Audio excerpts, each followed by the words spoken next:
Okay, now I'm reviewing Tick, Tick, Boom, up for 2 Oscars this year. Andrew Garfield, Best Actor, and I think it was Best Set Design or something like that. Best Production Design, I forget what it is now. Or maybe it was Best Editing. It was a technical award. It was Best Actor for Andrew Garfield and a technical award, but I don't remember which one.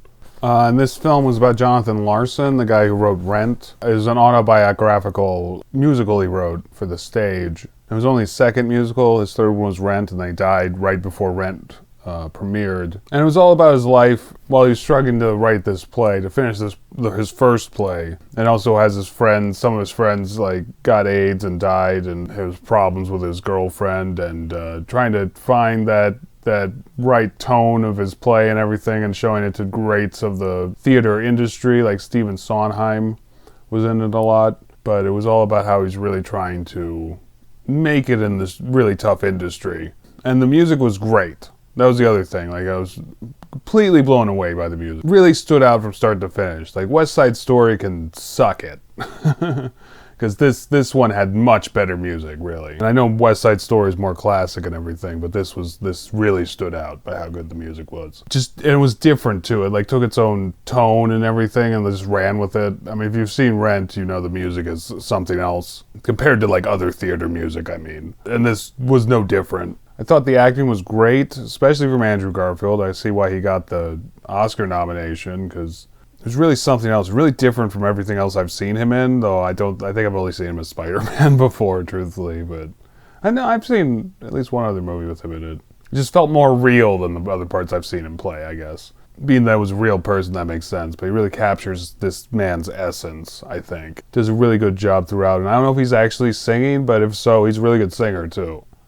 So that was surprising. Also, like West Side Story, the cinematography in this one really stood out. I think it was probably, that aspect was probably better in West Side Story, but this definitely had better songs and a better story overall. I mean, West Side Story is just Romeo and Juliet, so not that that's a bad story or anything, but it's been done before. It's been done to death, really. But this one was really original and unique and very true to life, and it felt very personal. I mean, considering it's autobiographical, that makes sense, but even autobiographical stuff doesn't usually feel this personal.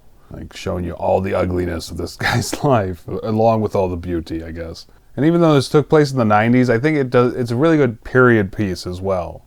Just for that 90s feel and everything.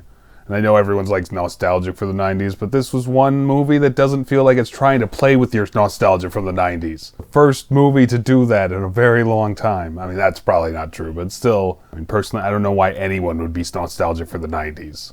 The 80s I can kind of understand, but I didn't grow up in the 80s. Then again, I'm also reading the Animorphs books, so maybe I'm not one to talk.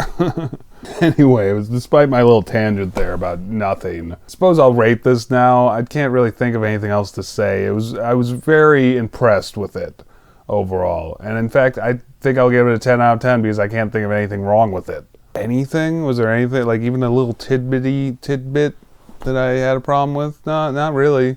Unlike West Side Story and every other movie this year, this was a crisp, clean 2 hours long, too. So that was great. Really like movies that are the exact length they need to be and not have to bloat it with stupid bullshit for no reason. Except that, longer movies do better in theaters, and I don't think that's true or anything. I don't know why anyone believes that. Screw you if you don't go to a movie that's less than 2.5 hours long for some reason. That's just what I think. I mean, the Batman just came out and it's 3 hours long. What's up with that? Better be worth it, damn it. Anyway, going off on tangents again, because I really don't have anything else to say about this. So yeah, 10 out of 10, and I guess that's it. This will be a short one. Like and subscribe. Tune in tomorrow for another review, and feel free to suggest more things for me to review. Thank you.